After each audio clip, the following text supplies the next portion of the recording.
I'd like to welcome to the podcast my special guest, Polly Wilkinson. She's the Museum, Events and Venue Officer at Boston Guildhall. Welcome to the podcast, Polly. Thank you, Rachel. It's lovely to be here. So I first met you a few weeks ago when I came for a trip to Boston and I was looking at all the sights and sounds, and you very kindly gave me a fantastic tour around the Guildhall. And what I was amazed at is, well, firstly, the age of the building, but how long it is. So if somebody's not aware of Boston's Guildhall, could you kind of paint a picture of that front of the building and its age? Yeah, so the front of the building is a very narrow, pointy up towards the ceiling, sort of the roof. And you just have a small glimpse of it with a big wooden door at the front and a beautiful tracery window above.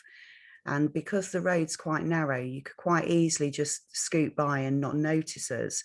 But when you take a moment to look, you have, as I say, this beautiful tracery window. And then the length of the building goes way back. Quite a long length of building as that you would have seen prior to when Fidel House was built. If you were coming up the water, that length of the building you would have been able to see as you came into Boston itself.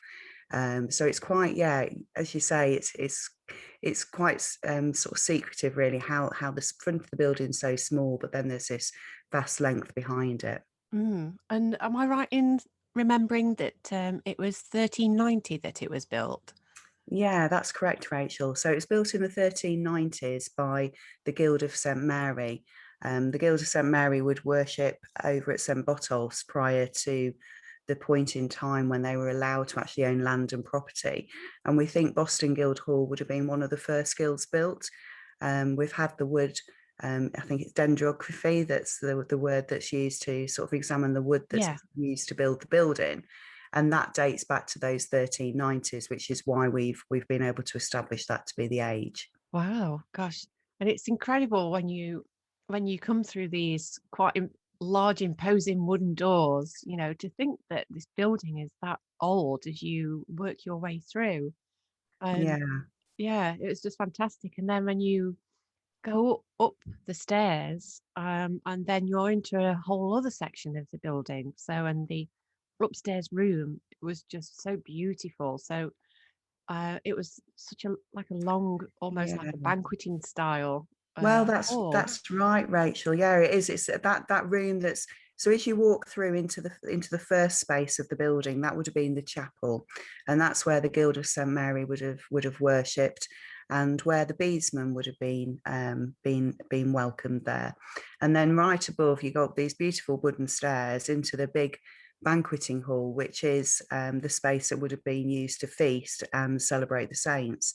And that space is a great area to look at the building because you can see how the roof peaks, you can see the beautiful stained glass that would have been there back in medieval times, and then you can see how it reflects the wealth of the town through to the Georgian period Mm. when they repanelled some of the walling and changed some of the windows into sash windows. And if you walk through the building looking at the architecture, there's a real combination between those original medieval features and the Georgian features. I like to kind of describe it a little bit like today we follow the fashions when we redecorate our own homes, and I think Mm. that's literally what they did there. Yeah. So, um, what was the guild set up to do? And you mentioned beadsmen. So, could you just touch a bit more on that and what is a beadsman? Yeah, of course. So the Guild of St Mary, they would have been probably some of the makers and shakers in the town. They would have been influencers, and anybody could join the Guild of St Mary by paying one gold noble, and I think it was a gold noble. But you paid with this gold payment, and that allowed men or women to become members of the guild. And one of the things that attracted people was the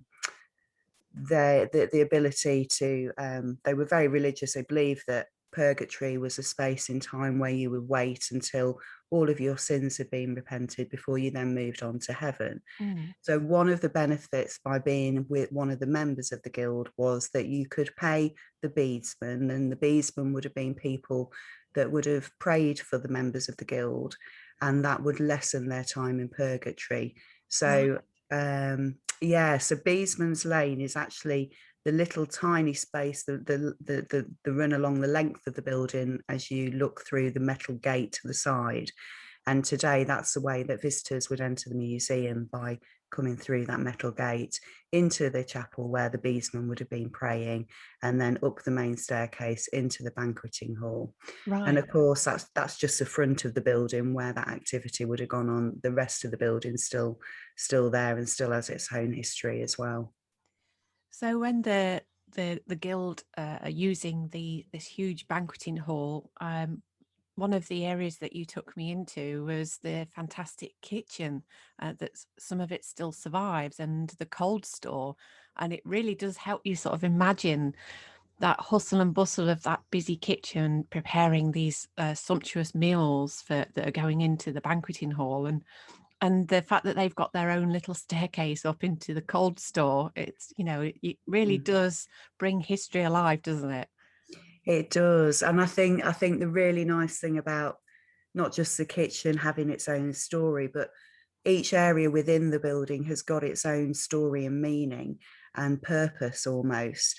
And as you say, when you look at the relationship between the different rooms, from the kitchen to the banqueting hall to the buttery where they would have kept all the cold stuff, um, it does bring the history and the stories to life. Yeah. And one of the one of the most famous stories about the Guildhall is about another area of the Guildhall. So we actually recorded a little sound clip while I was visiting. So we'll play that first, and then we'll touch onto that special bit of history.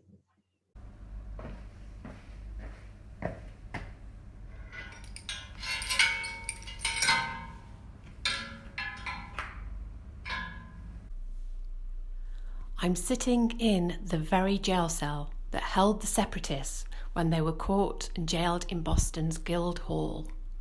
The space is very small, with stone walls and a brick floor.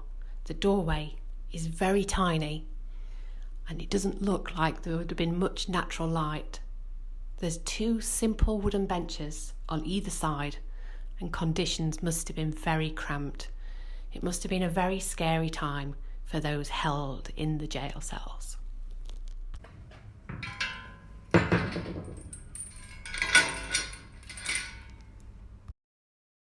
So, as you may have guessed from the sound clip, that inside the Guildhall are jail cells that are still around and that held the Separatists. So, could you tell us a little bit about these Separatists? Yeah, of course, Rachel. So in 1607, a group of men, women, and children looked to escape England for religious freedom. And they gathered at night by the edge of the water at Scotia Creek. And just as they thought they were about to board the boat, the police arrived and took them all back up into the town of Boston. And we know from Bradford's diary account, who was one of those people looking for that freedom that night, that they were held at the Guildhall in the cells. So on the ground floor, we have two cells, which we believe would have been where potentially the seven ringleaders would have been held. And then the rest of the ground floor, where the other people within that party would have rested. And we know from the account in the diary that they would have been with us for about 30 days. Right. Um, yeah, and I don't think anybody really knew what to charge them with back then. I think they were looking to charge them with trying to leave the country without the king's permission. Yeah. And so they decided that the seven ringleaders would be able to make their way to Lincoln. Boston had its own court. We have our own courtroom directly above the cells at the Guildhall, and that would have been where the smaller, pettier crimes would have been heard. and that would have been the Spalding Court of Sewers that would have sat there to judge. But rather than them being judged there, they felt that actually they needed to go to Lincoln. And rather than being accompanied, they were asked to make their own way to Lincoln. And perhaps unsurprisingly, the other people within the party, when they were released, they reunited with those 7 ringleaders, and then left Boston and moved further up the north coast towards Immingham. And just outside of Immingham in 1608, they managed to make their bid for freedom over to the Netherlands. Gosh, I mean, when it's not until you actually are locked in that cell like you did for me, Mhm. put me in the cell and close the door. Yes. It was such a small, cold, damp space, and to think that even though there's 2 cells, they weren't very big. Mm, The men would have been that was squeezed in there. Would have mm. not had any comforts whatsoever, very little light, and they must have been really worried. And to spend 30 days in that tiny space all cramped together, you know, it Yeah, yeah, it must have been quite a scary time for them, yeah. in that And I situation. And I think, to go through that and still be looking to make your own bid for freedom after being held in a tiny space with your family on the other side of the gate, or the cell door, effectively, the metal door there. I mean, that must have been so difficult. Um, and I think even today, when you stand by the cells or you sit in the cells, I think you still get that sort of sense of how uncomfortable it must have been. Yeah. Yes, because there's no mod cons whatsoever, just a simple wooden bench. But I Mm, think because it's built in with stone walls, it's instantly so cold when you go in mm, there. So once you're inactive in a cold space, you could become even you get colder and yeah, colder. So yeah, it must have been a terrible time for them to spend 30 days in there. And the family as well, sort of worrying what was going to happen. But then for them to let them go on the basis that they made their own way to mm. Lincoln to be charged. You just couldn't imagine it today, could you? You've got a No, prisoner in police custody, and they say, oh, you just go and get on the bus or the train, make your yeah. way up there. We'll just trust that you get there. Yeah, exactly, exactly. I mean, I think again that almost reflects that kind of thinking back then within the town of Boston. Um, I think there was a bit of a hotbed going on of religious activity, especially when you look 10 years later, or more than that, really. When we look at 1630 with the Cotton Congregation, so I think Boston must have had a lot of understanding towards those pilgrim people, those people Mm, trying to escape. Um, so yeah, it's interesting when you look back and you think, yeah, they were just asked to make their own way up there. yeah, But then I suppose if there's sympathy towards their cause, they probably were almost looking to sort of support them in whatever way they can. yeah. And the other side of that jail cell is still quite a small quite cold room with one window. So you mentioned that the ringleaders were put in the cell, but then the rest of the family groups were in that main room, so they were Mm. segregated out, and we know that there was women and children.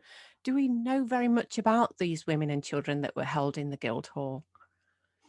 No, no, we don't have any specific accounts. But I think when you look at how women must have been treated back in the 16, around that time, 1607, I would have presumed that they would have helped to feed the menfolk while they were there. So unlike today in prison where people are fed and watered and given substantial meals, most of it would have been what the townsfolk would have brought to them. So whatever but anybody in the town wanted to contribute and bring in above and beyond that of the basics. I think I kind of get the feeling that perhaps those women would have helped to prepare that food. Yeah.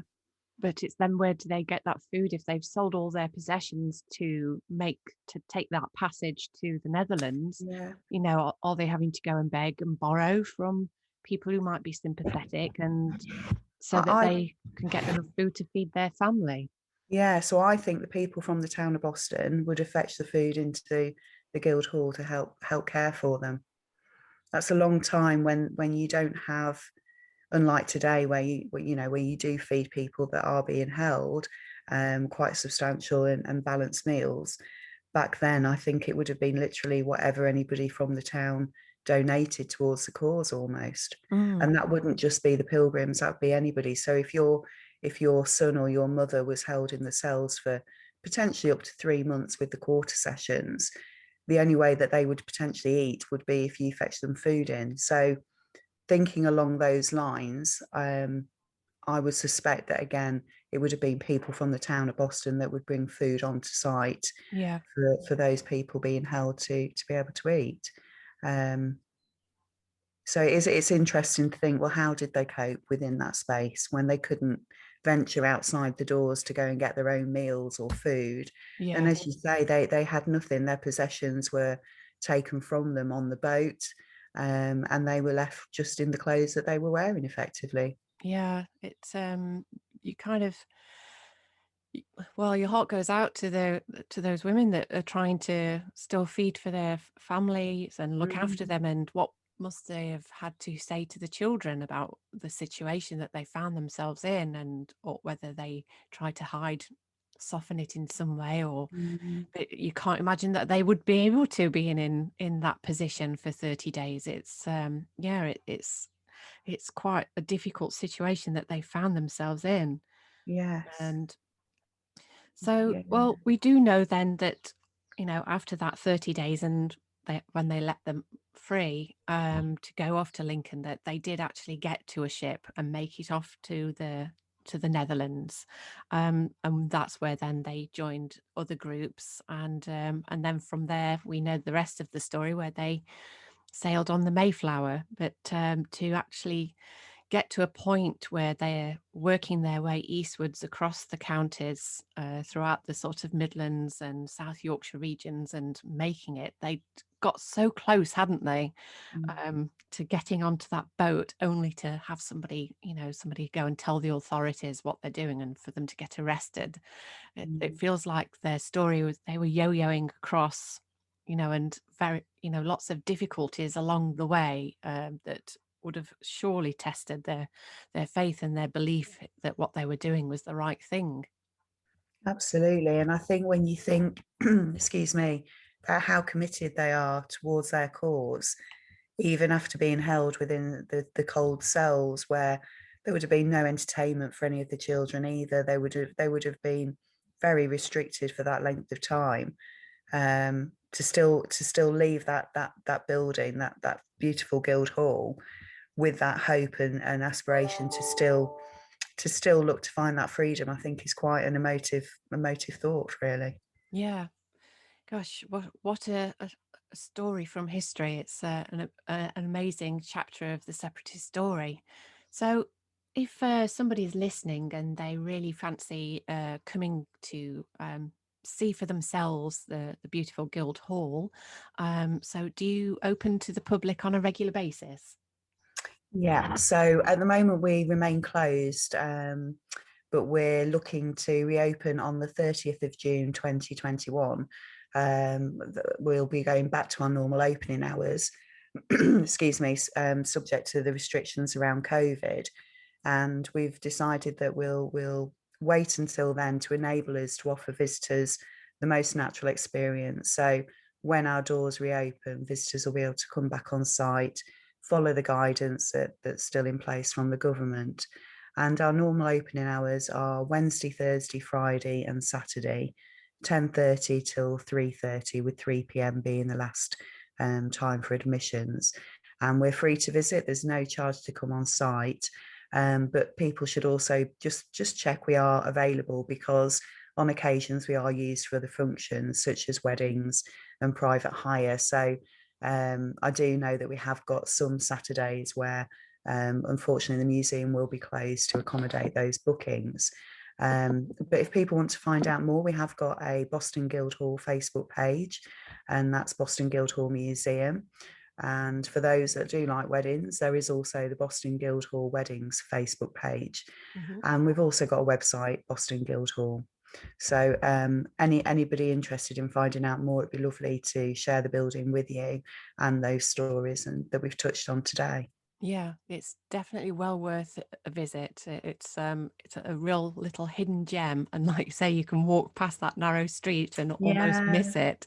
And yeah. it's really worthwhile going in and having a look, because it really transports you back to a different time. It's got some really beautiful spaces. So, well, thank you, Polly, for being my guest. And it was lovely meeting you in person and being showed around the Guildhall. But it's been lovely today, sort of revisiting that story again.